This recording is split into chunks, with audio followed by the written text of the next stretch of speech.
un jour leur famille, leur carrière, leur respectabilité, leur vie parfois. Ils ont tout accepté par amour et c'est leur choix. Nous allons faire la connaissance dans quelques instants d'une jeune femme reniée par sa famille parce que son compagnon n'est pas du même milieu social qu'elle. Nous entendrons un juge radié de la magistrature pour avoir hébergé puis aimé une prostituée. Nous découvrirons une femme qui sacrifie sa vie pour un meurtrier condamné à 17 ans de réclusion criminelle. Enfin, le chanteur Franck Alamo viendra nous dire comment un jour il a renoncé à la célébrité pour l'amour d'une femme. Mais tout de suite, nous commençons cette émission avec notre première invitée, Ida.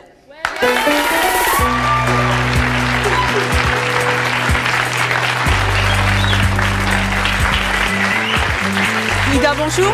Bonjour. Vous avez 34 ans, vous êtes sans profession, vous avez 2 enfants. Votre compagnon Raphaël est actuellement en prison et ce depuis 3 ans. Il purge une peine de 17 ans pour homicide volontaire, c'est-à-dire pour meurtre. Qu'avez-vous accepté pour lui? Tout. Tout, parce que je l'ai connu il y a à peu près 6 ans maintenant. Donc il était libre quand je l'ai connu. Il m'a dit son affaire une semaine après. Donc j'ai pris peur parce que j'avais quand même un gamin. Il m'a dit qu'il était accusé d'homicide volontaire et que cet homicide était seulement sur les dires de son co-inculpé, sans preuve, sans rien. Donc j'ai tout accepté pour lui. Parce que j'ai appris en 3 ans de temps, parce qu'il était libre pendant 3 ans, à le connaître, sur tout point, ses points faibles, ses points sensibles. Le fait qu'il a accepté mon enfant, parce que c'est pas évident qu'un mari accepte un enfant. Mais vous n'avez pas eu peur? Au départ, si. Mais bon, on sait pas. On se voyait de temps en temps. On se voyait pas tout le temps. Bon, par téléphone, auprès d'un café ou autre. Et petit à petit, j'ai appris à le connaître, à étudier plus ou moins son cas. Et je me suis aperçue que c'était quelqu'un de très sensible, très attachant. Et bon, ça c'est pas évident de tomber amoureuse de quelqu'un qui est accusé de meurtre. C'est clair. Comment est-ce qu'on réagit? Au départ, très mal. J'ai dit, bon sang, j'ai pas envie j'ai un enfant, je tiens une agence immobilière, j'ai pas envie de tout perdre pour... Et il me disait tout le temps, c'est toi que j'ai connu, je suis sortie de prison, donc j'ai fait 27 mois, il y a que toi que j'ai vu. Je voudrais une femme un peu plus mûre qui puisse m'épauler. Et donc, il a trouvé un soutien, parce qu'il a quand même 5 ans de moins. Il a trouvé en moi une femme responsable, une femme mûre, et qui avait besoin d'un soutien. Et à quoi vous avez renoncé, vous, en étant avec lui? À beaucoup de choses. Vous le voyez assez peu souvent, il a été condamné donc à 17 ans de prison. Oui, oui, mais pas tout de suite. Hein. Moi, au départ, quand je l'ai connu, il m'a dit son affaire. J'ai voulu voir le dossier. Liberté provisoire. Il était en liberté provisoire oui. Donc après, il y a eu son procès, il est allé ensuite en prison. Aujourd'hui, vous le voyez tous les combien? Actuellement, depuis le mois de juillet, je le vois que 3/4 d'heure tous les 15 jours, parce qu'il est actuellement à Fresnes. J'habite Nancy. Et donc, normalement, il doit être transféré vers un CD à Toul, le près de Nancy, d'ici le mois de juillet. Un centre de détention. Et je le vois que 2 fois par mois, 3/4 d'heure, avec les enfants. Parce que moralement, pour un détenu, il en a besoin. Moralement, physiquement. Et puis, grâce à cette séparation, c'est découvert une 2e fois. Et là, j'ai pris conscience que je l'aimais une 2e fois, mais plus fort, plus solide. Et notre union, bon, ça fait 3 ans que je le suis, que ce soit à Metz ou à Épinal. Et donc, pour moi, c'est un amour solide. Et je me battrai jusqu'au bout. Et comment on réagit quand on apprend que l'homme qu'on aime est condamné à 17 ans de réclusion pour meurtre? Très mal, parce que le 11 mars 97, moi je l'ai connu en avril 94, et jusqu'au 11 mars 97, les avocats de Raphaël disaient c'est l'acquittement, parce qu'il n'y a aucune preuve dans le dossier pour qu'il soit condamné. Donc moi, que ce soit moi ou mon concubin, on a fait confiance en la justice. Il s'est constitué prisonnier le 11 mars 1997. Et donc, lors du procès... Et quand le verdict est tombé, comment vous avez réagi? Très mal, j'étais très mal. J'ai dit, il est innocent, c'est pas vrai. On a entendu un brouhaha en disant, c'est pas possible, on peut pas accuser quelqu'un sans preuve. Et pendant 15 jours, j'ai déprimé, mais tout en allant le voir, parce que il a été condamné le vendredi, dès le lundi, j'ai été le voir au parloir, à la maison d'arrêt d'Épinal, et pendant 1 heure. Mais les gens autour de vous, qu'est-ce qu'ils vous ont dit? Ils m'ont soutenu parce qu'ils l'ont connu pendant 3 ans que je l'ai connu. Personne ne vous a dit tu es avec un meurtrier? Non. Parce qu'on te fait confiance. Si tu dis qu'elle n'est pas coupable, c'est pas parce que les gens sont dans le malheur qu'il faut les abandonner. Bien au contraire. Il m'a toujours dit depuis le départ qu'il était innocent, qu'il était dans un tourment judiciaire où il était accusé par un ami, soi-disant ami. Vous n'avez jamais douté de sa culpabilité? Non. Et si demain, vous aviez la preuve, ou on vous amenait la preuve de la culpabilité de votre compagnon, vous l'aimeriez encore? Non. Non. C'est clair. Concrètement, comment c'est de vivre par procuration avec un homme qui est derrière les barreaux? C'est-à-dire que même le peu qu'on se voit, on a tellement de force par transmission de pensée ou par écrit ou par... même si on se regarde, on se comprend, comme si on se connaissait depuis longtemps. Et c'est une complicité entre nous qui s'est solidifiée. Comment est-ce qu'on peut être complice au parloir? Parce qu'on a appris à se connaître et à s'aimer une deuxième fois. Grâce à cette séparation, parce que bien souvent les gens vivent ensemble et ne se connaissent pas vraiment. Comment ça se passe ces quarts d'heure où vous le voyez au parloir? Quand j'y vais, je lui remonte le moral. Je suis là pour lui remonter le moral, pour le soutenir. Le fait de voir les enfants, ça l'aide moralement et psychologiquement. Un suivi, même pour un détenu, moi je dis, si j'ai quelque chose à dire, que toutes les femmes de détenus, il ne faut pas les abandonner. S'il y a autant de cas de suicide, c'est parce que les femmes ont abandonné. Bon, j'ai une force de caractère et puis mon combat, je sais que je le mènerai parce qu'au départ, dès le départ, il m'a dit, ou tu m'abandonnes, c'est maintenant, ou tu choisis de rester, mais sois fidèle jusqu'au bout. J'ai choisi la deuxième solution. Bonjour, je m'appelle Periane et j'aurais une question à vous poser. En fait, tout à l'heure, vous avez dit que vous avez fait beaucoup de sacrifices pour lui. Et je voulais savoir pourquoi est-ce que vous avez fait autant de sacrifices pour lui et est-ce que maintenant, vous pensez qu'il en valait vraiment la peine? Oui, parce que il me l'a donné parce que j'ai eu des petites aventures avec des hommes. Et le problème, c'est qu'ils n'acceptaient pas mon enfant. Que lui, malgré qu'il avait ce poids sur lui, il s'occupait de mon enfant comme un papa exemplaire. Petit à petit, quand je l'ai côtoyé, quand on a discuté... Mais comment est-ce qu'on peut être un père exemplaire derrière les barreaux? Non, pendant sa liberté provisoire. Mais aujourd'hui? Aujourd'hui, quand j'apporte les enfants, mais il lui saute au cou parce que le papa est présent continuellement dans la maison, soit par photo, soit en parlant. Lui dire, papa est de retour, maman est libre pour pouvoir se battre pour innocenter son mari. Donc, le fait que les enfants veulent à tout prix que je le fasse sortir, qu'ils reviennent le plus tôt possible à la maison.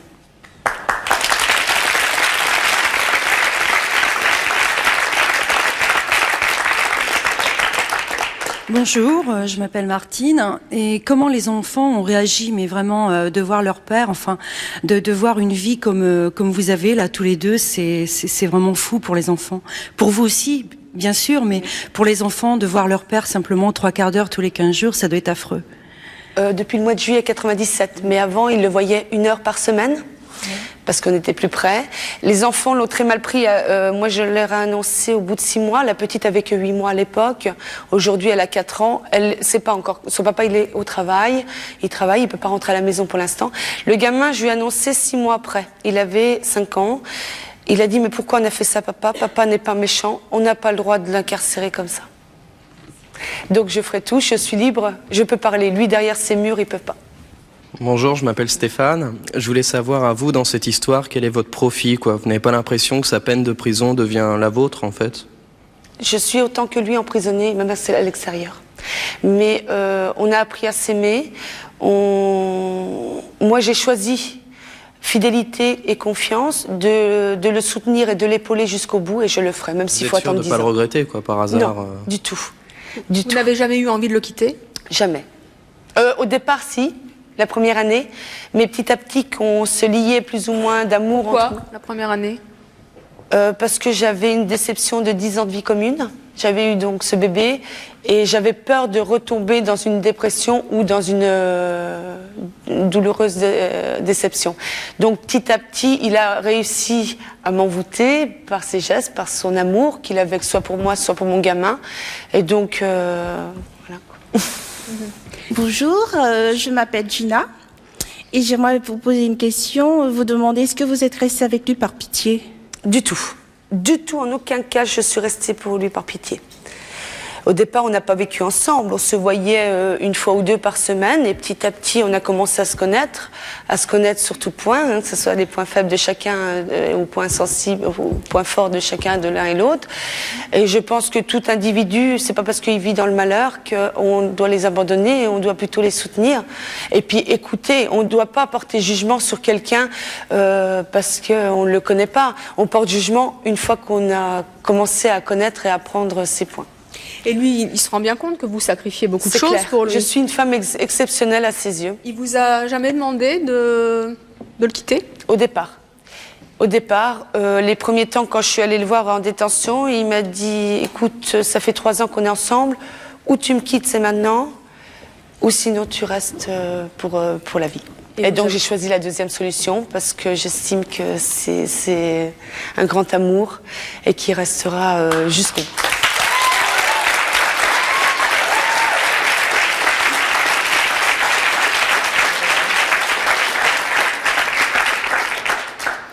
Alors nos prochains invités, eux aussi, ont eu une histoire d'amour folle, totalement rocambolesque, on peut même dire. Ariane, elle, est comtesse, Victor est roturier. La famille d'Ariane a tout fait, mais vraiment tout fait pour les séparer. Je vous demande d'accueillir Ariane et Victor.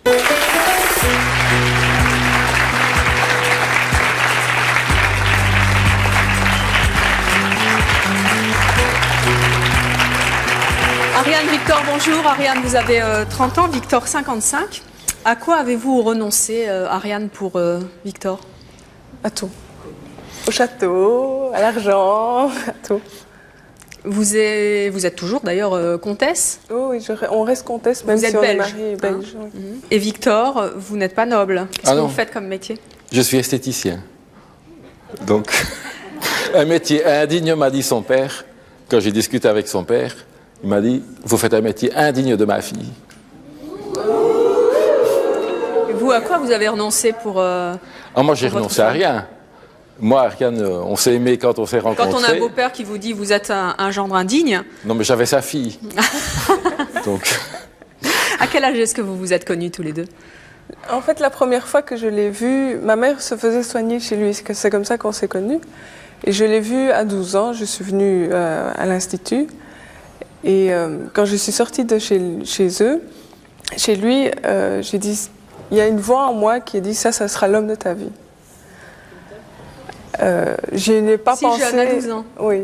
Bon, après, je n'y ai plus pensé. La vie a continué. Je n'allais pas tous les 15 jours chez lui. Ma vie d'écolière continuait. En fait, j'étais devenu un ami de ses parents. Même Ariane venait manger chez moi quand elle était petite, quand elle était jeune. Elle avait 12, 13, 14 ans. Occasionnellement, elle venait manger chez moi avec ses parents. Alors, à quelle époque vous êtes tombés amoureux l'un de l'autre? En fait, vraiment, on est tombés amoureux en 1986, quand elle avait 19 ans ou 17 ans et demi. 17 ans et demi. Et moi, j'en avais 25 de plus. Et là, vous n'avez plus été l'ami de ses parents à cette époque? C'est-à-dire, quand ses parents l'ont appris, ils nous ont séparés directement. Alors, qu'est-ce qu'ils ont fait très concrètement pour vous séparer tous les deux? En fait, quand j'avais 17 ans et demi, mon père est tombé gravement malade. Et c'est que ma mère qui l'a su. Elle a réussi à nous séparer, mais que quelques mois. Mon cœur était tellement pour lui que j'ai pas pu résister et j'ai continué à le voir en secret. 2 ans après, j'ai dû annoncer à mes parents que j'étais toujours avec lui, que je l'avais pas quitté et que je comptais faire ma vie avec lui. Et là, c'était la grosse catastrophe parce qu'en fait, nous avions prévu une date précise pour faire notre vie ensemble. Et ce jour-là, on avait décidé qu'un jour précis, on partait. Le problème, c'est qu'il lui restait un examen à faire pour avoir ce que vous appelez ici en France le bac, en Belgique sur les humanités. Je l'attends. À la sortie de l'école, nous partions en vacances. Et en fait, elle n'est jamais arrivée. Donc vous avez été enlevé, en fait. Enlevé avec mon père, tout ça était là. Il y avait une complicité totale de toute la famille. Donc vous avez été enlevé, séquestré. Qu'est-ce qui s'est passé après? Bon, j'étais à Majorque, je suis restée 15 jours, et de là, j'arrivais à le joindre parce que je volais de l'argent. Chaque fois que je trouvais 100 pesettes, j'arrivais à voler de l'argent. Elle m'a appelé en volant de l'argent. Je l'appelais dans une cabine la nuit. Et en fait, moi, j'avais décidé d'aller l'enlever là-bas à Palma avec des amis. Mais ce que nous ignorions, en fait, c'est que nous étions toujours sur écoute téléphonique et que ses parents, en fait, étaient au courant de tout. Et alors, de là, ça tout a raté, tout a foiré. Et de là, en fait, elle a été embarquée jusqu'à Madrid.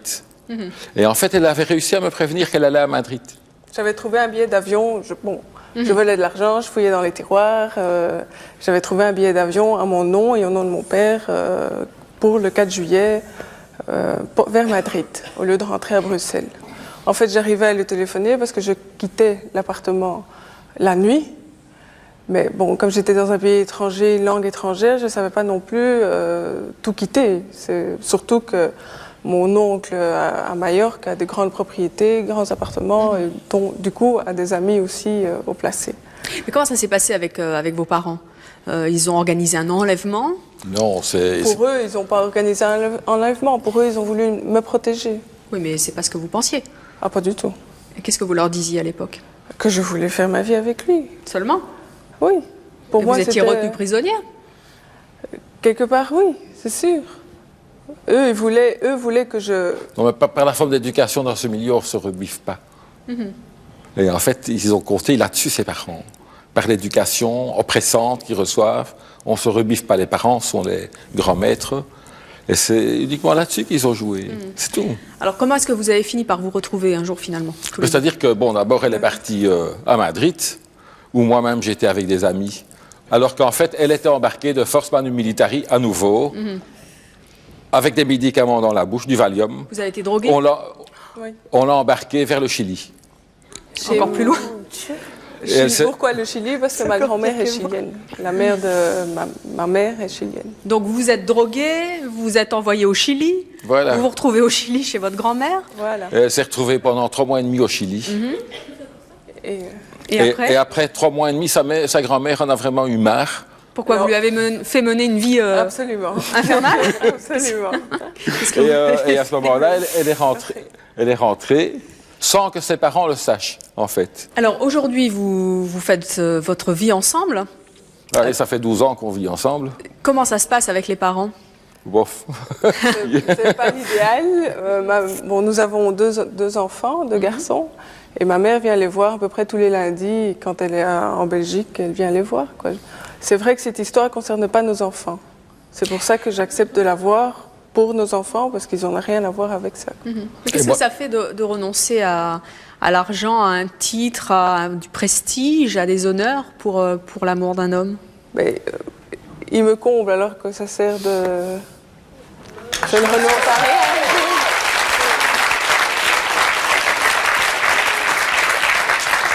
Bonjour, je m'appelle Jennifer. Je voulais poser une question à Ariel, c'est ça? Oui. Alors, je voulais vous demander, tout à l'heure, vous avez dit qu'en sortant de l'Institut, vous aviez 12 ans, c'est ça? Et que vous êtes dit dans votre tête que c'était l'homme de votre vie. Oui. Mais est-ce qu'à 12 ans, on peut vraiment savoir l'amour C'est pour ça que je n'ai pas prêté attention sur le moment même. Que j'ai continué ma vie mais elle s'est vachement accrochée, d'écolière.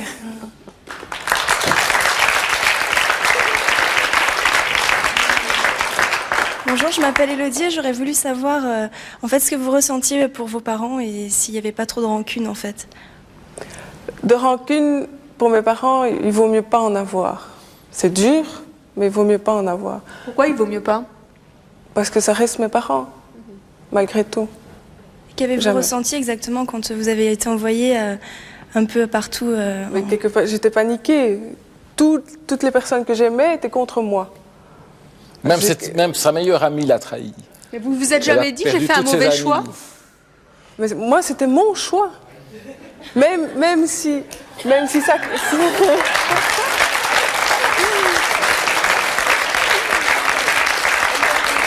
Parce que quand une mère ou un père dit à sa fille tu as choisi quelqu'un qui n'est pas digne de toi, ça devait être terrible à entendre. On vivait caché notre amour. Moi, je voulais le crier au monde entier. Maintenant, c'est ce que je le fais aujourd'hui, 12 ans après. Et vous, Victor, hein, comment vous réagissez face à vos beaux-parents? Écoutez, ils me méprisent et honnêtement, ça me fait rire. En fait, j'ai eu des engueulades avec ma belle-mère extraordinaires, où ma belle-mère m'engueulait en me disant « Mais vous prenez pour Diana ?» elle me disait. Et moi, je lui répondais « Et vous pour la reine d'Angleterre ?» Alors, voilà.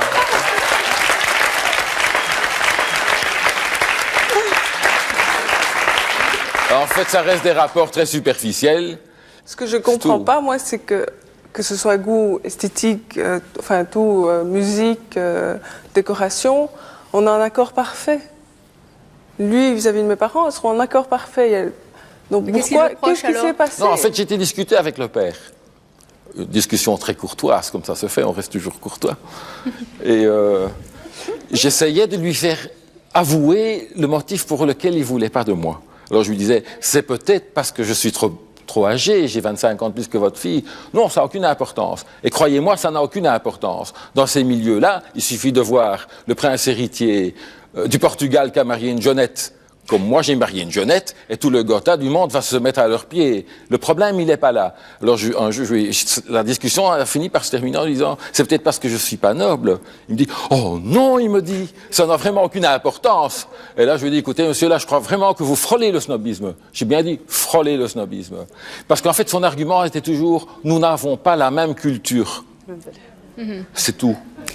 Et vous auriez aimé être accepté par cette famille? Oui, mais moi, c'est ce que j'ai dit. Mais ça se traduit comment, le fait de ne pas être accepté concrètement? Ah non, je trouve que c'est plus un mépris pour leur fille que pour moi.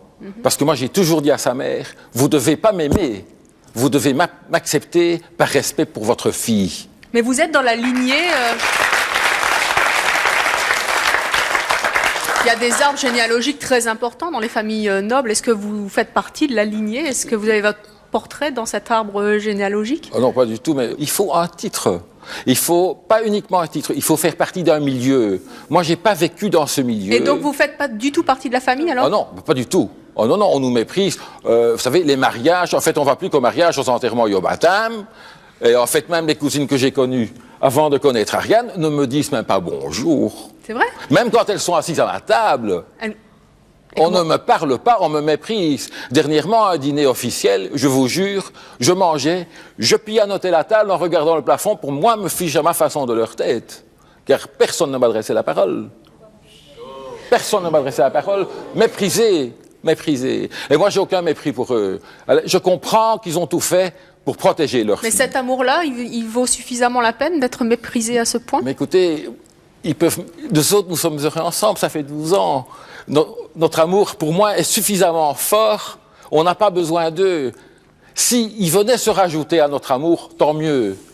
Et surtout pour elle et les enfants. Mais puisqu'ils ne veulent pas, ils ne veulent pas. On ne peut pas les obliger. Oui, bonjour.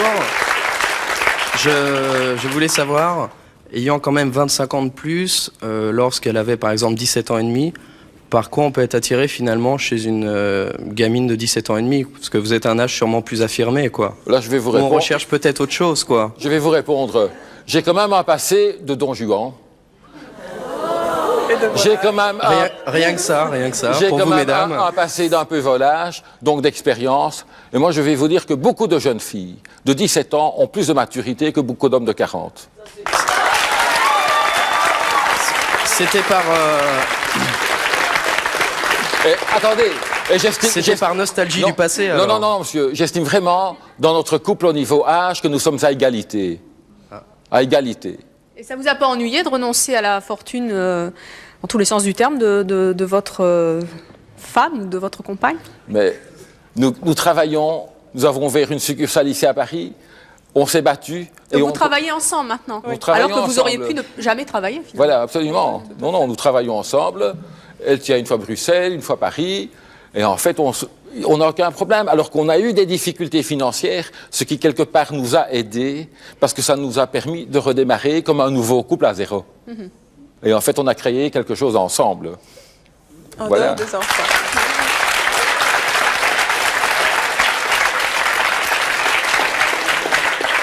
Notre prochain invité, lui, a sacrifié sa célébrité par amour. Je vous demande d'accueillir très chaleureusement Franck Alamo. Franck,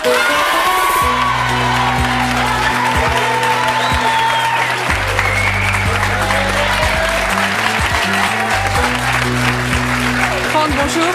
Bonjour. Merci d'avoir accepté notre invitation. Vous avez mené l'immense carrière de chanteur que l'on sait dans les années 60. Biche au Mabiche, tout le monde connaît. Tout est relatif. 5 années de gloire, voilà, des millions de disques vendus. Oui. Ensuite, vous avez totalement disparu. Pourquoi? Eh bien, parce que je suis tombé sur une biche plus jalouse que les autres et qui m'a dit c'est moi ou t'es fan. Et vous avez choisi? Eh bien, je l'aimais tellement que je lui ai dit ma chérie, c'est toi. J'ai arrêté immédiatement la chanson.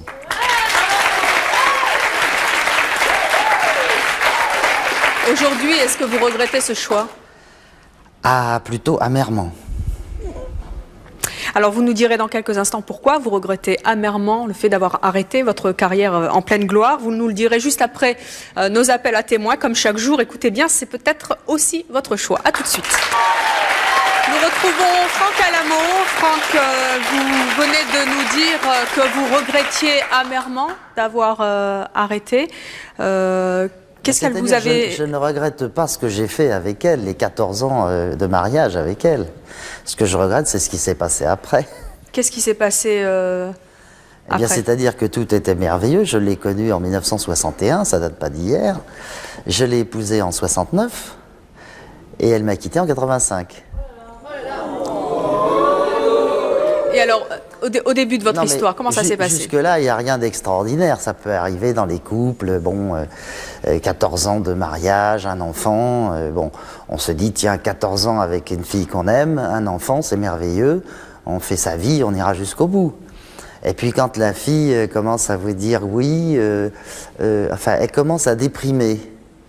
Alors pour une fille qui était pleine de vie et pleine d'entrain, commençait à déprimer, j'ai trouvé ça bizarre. Ça a duré 6 mois. Elle déprimait de plus en plus, mes copains ne comprenaient pas ce qui se passait et tout. Et alors, à un moment, je lui ai posé la question. Je lui ai dit, mais chérie, pourquoi je te sens si déprimée, si t'es pas comme d'habitude? Alors elle m'a dit, c'est parce que tu ne m'aimes pas. Alors je lui ai dit, mais pourquoi tu dis ça?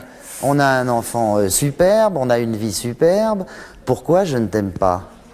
Parce que tu ne m'as rien donné. Si tu m'avais aimé, tu m'aurais donné quelque chose. Mais vous aviez renoncé à votre carrière pour elle déjà. Déjà, je lui dis, écoute, déjà tu me fais arrêter une carrière qui était bien partie. Je vois pas pourquoi tu dis que je t'ai rien donné. Tu as la moitié de ce que j'ai. Enfin, on est mariés en séparation de biens, d'accord, mais je te fais quand même profiter de tout ce que j'ai, de toutes les jolies maisons que j'ai construites, de tous les appartements, de tout ça. Je vois pas ton problème. Et alors? Elle m'a dit si tu m'avais vraiment aimé, on serait mariés en communauté. Et si tu ne me mets pas des choses à mon nom, je te quitte. Et alors? Vous l'avez fait?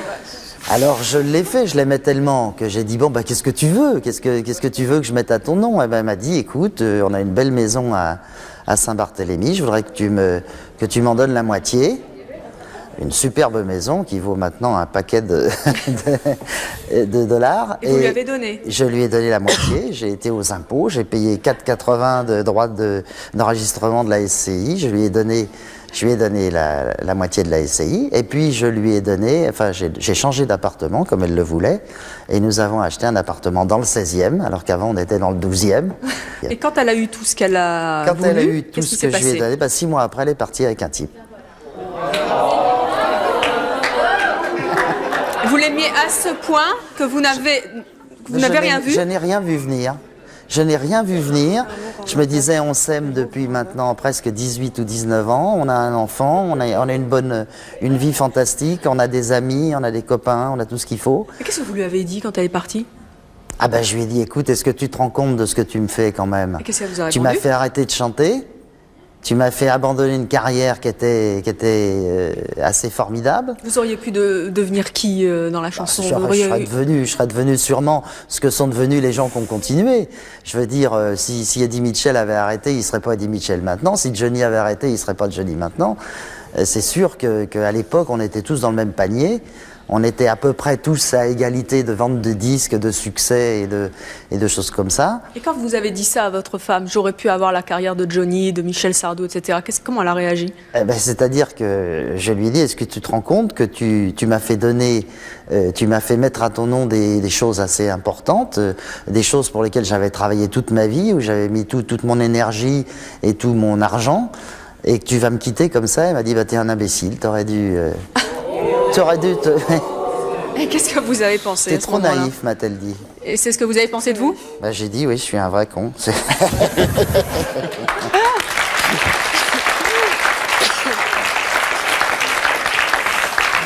que vous vous êtes remis aujourd'hui de cette histoire?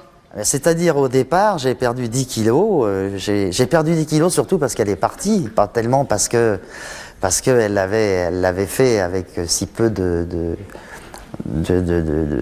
comment on appelle ça, de tact. Aujourd'hui, vous êtes ruiné?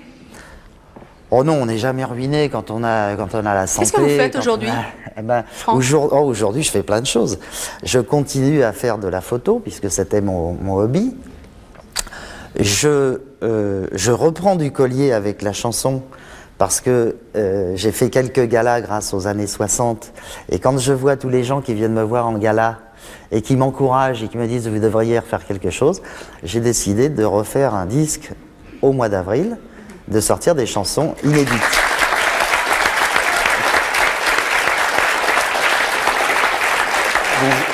Bonjour, je m'appelle Lionel.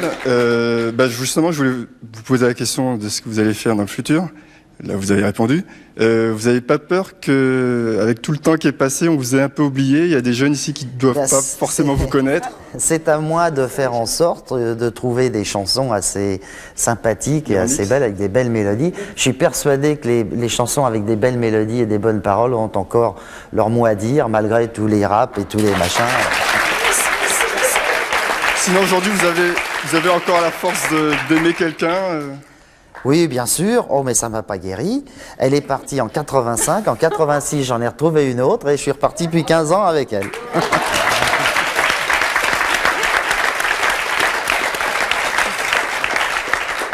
Notre prochain invité a connu une histoire douloureuse pour avoir aidé une prostituée. Sa carrière de juge a été brisée et cette femme, aujourd'hui, a disparu. Je vous demande d'accueillir Philippe.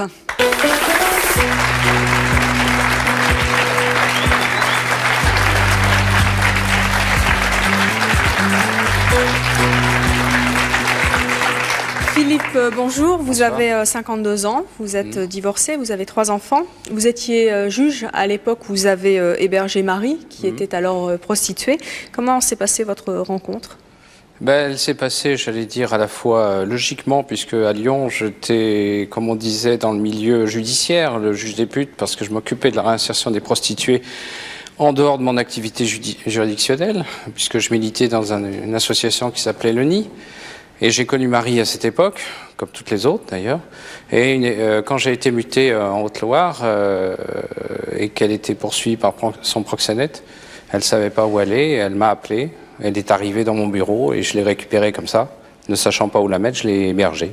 J'ai averti ma hiérarchie qui a considéré que c'était effectivement une fréquentation, j'allais dire, incompatible avec votre fonction? Ma fonction.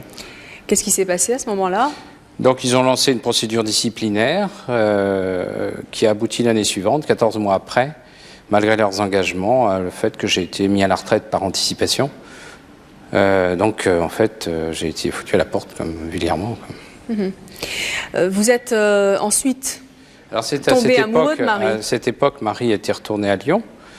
Elle avait arrêté la prostitution, je l'avais aidé à reprendre son métier, puisqu'il faut savoir que Marie est rentrée dans la prostitution beaucoup plus tard que la moyenne, puisqu'elle est rentrée à 28 ans, parce qu'elle avait été vendue par son mari, qui était un truand, qui l'avait vendue pour une dette de jeu. Et ses 2 enfants étaient en otage, donc elle n'a pas eu le choix. Elle a repris son travail de comptable, et quand j'ai été viré, c'est elle qui m'a ouvert sa porte, et notre histoire commune et amoureuse a commencé à ce moment-là. Vous avez donc vécu cette histoire d'amour avec Marie, malgré votre éviction de la magistrature.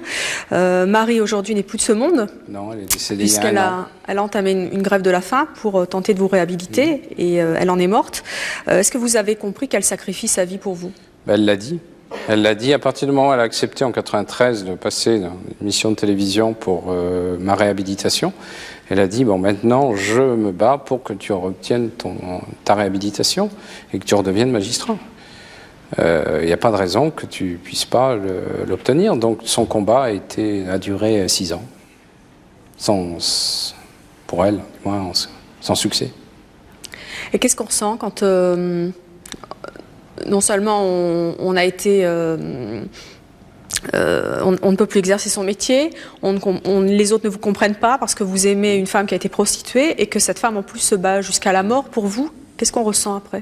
C'est l'absurdité, c'est le moins qu'on puisse dire. L'absurdité, et puis l'incompréhension d'avoir affaire en fait à une espèce de machine complètement inhumaine qui vous broie, alors que j'étais bien placé pour arriver à comprendre les mécanismes. Même moi, j'ai été dépassé par cette réaction complètement disproportionnée. D'autant plus que moi, j'ai été viré et qu'un certain nombre de magistrats ont commis des malversations plus graves que moi, qui sont toujours en poste. Est-ce qu'elle culpabilisait de cette situation, votre compagne? Bien sûr. Qu'est-ce qu'elle vous disait? Elle disait qu'elle se sentait l'obstacle à ma réinsertion, réinsertion, c'est le cas de le dire, puisque j'ai été chômeur pendant de longues années. Et elle pensait qu'elle était un obstacle. Donc son action, ça a été de dire s'il faut que je disparaisse pour que tu réintègres la magistrature, moi je le ferai. Et elle a fait des tentatives de suicide qui, certaines, heureusement, n'ont pas abouti, sauf la dernière. Et est-ce que vous avez tout de même, malgré ces combats et ces douleurs, été heureux ensemble? Bien sûr. On a été heureux ensemble parce que, en fait, c'était, j'allais dire, c'est pas parce que j'étais magistrat ou pas parce qu'elle était prostituée que notre vie, elle était une femme normale. Et que c'est le hasard de notre rencontre qui a fait c'est vrai, comme on l'a dit, on a été un couple artificiel puisque l'origine a été due aux circonstances. Mais on a vécu des choses ensemble comme n'importe quel couple banal. Si vous aviez Si vous aviez un message aujourd'hui à lui faire passer, ce serait lequel? Ce serait de dire, de la remercier d'avoir accepté de passer à la télé au bout de 5 ans de vie commune, puisque personne ne savait qu'elle était prostituée.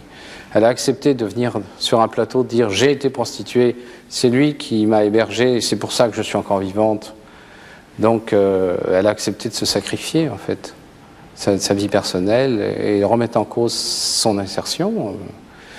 Donc je ne peux que continuer. Là, c'est peut-être pour ça que je suis là aussi, que je continue à lui rendre hommage jusqu'au bout, quoi.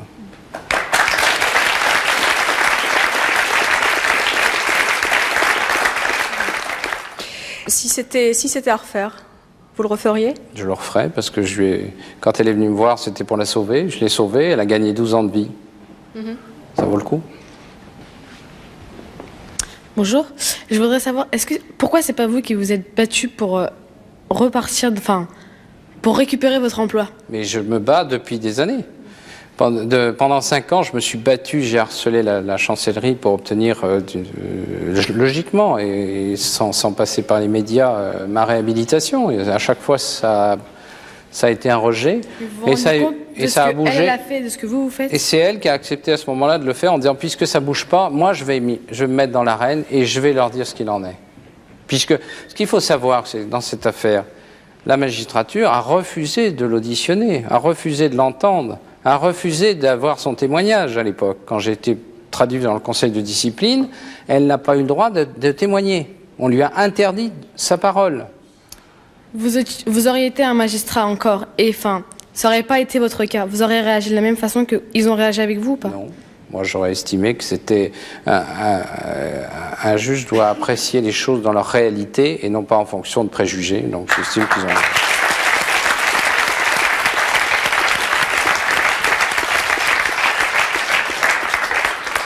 Ida, quand vous entendez Philippe parler de cette affaire, vous aussi, vous avez une affaire judiciaire, entre guillemets, avec un homme. Qu'est-ce que vous avez envie de lui dire? Pas rassurant. C'est rassurant parce que nul n'a le droit de juger sans connaître un individu.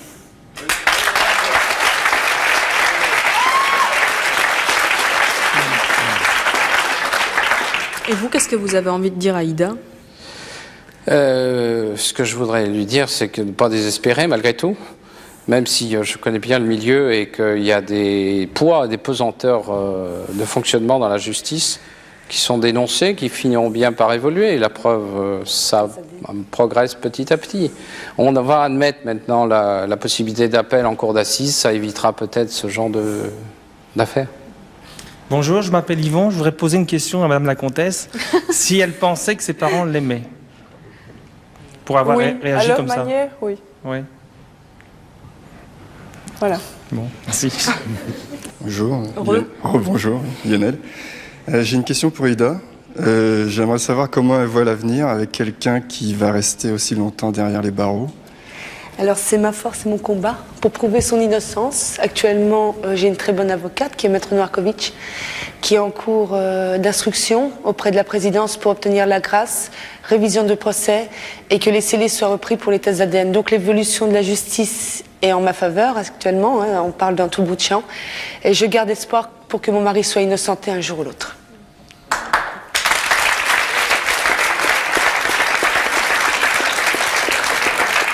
Bonjour, je voulais, en fait c'était juste une remarque que j'avais à faire, c'est que je pense que la justice pose énormément de problèmes en France parce que les magistrats apparemment sont particulièrement partiaux et non impartials comme devrait être leur métier. Et je dis que vous êtes très courageux de vous battre comme ça et que je vous admire énormément parce que c'est vraiment chapeau.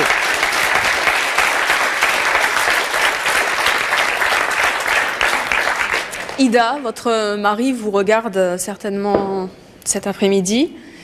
Qu'auriez-vous envie de lui dire? Eh ben, qu'il garde espoir, que je serai toujours là pour lui jusqu'à sa libération et son retour parmi nous, que ce soit pour moi ou les enfants, qui l'attendent avec impatience. Donc c'est en progression, c'est en recours, c'est en instruction actuellement. Je fais confiance à l'avocate, qui me fasse confiance. Mais un message plus personnel. Plus personnel, ben, que je l'aime. Parler là, il est de l'autre côté. Que je l'aime à 100% et que je me battrai pour lui, quitte que coûte, pour la vie. Merci à tous et à toutes d'être venus témoigner sur le plateau de C'est mon choix, de ce choix justement d'avoir tout accepté par amour. Merci aussi d'avoir répondu aux questions du public. Merci à vous de nous avoir suivis. À très bientôt. Merci. Lundi, nous recevrons Jean-Marc Morandini, Mallory Nataf, Brigitte Lahaye, Marie-Myriam et Patrice Drevet. Tous ont été célèbres, pourtant un jour ils ont décidé de renoncer à la gloire parce que la pression était trop forte ou qu'ils ne supportaient plus leur image auprès du public. Nous verrons avec eux comment ils ont vécu ce choix et s'ils ne le regrettent pas aujourd'hui. À lundi, 13h50.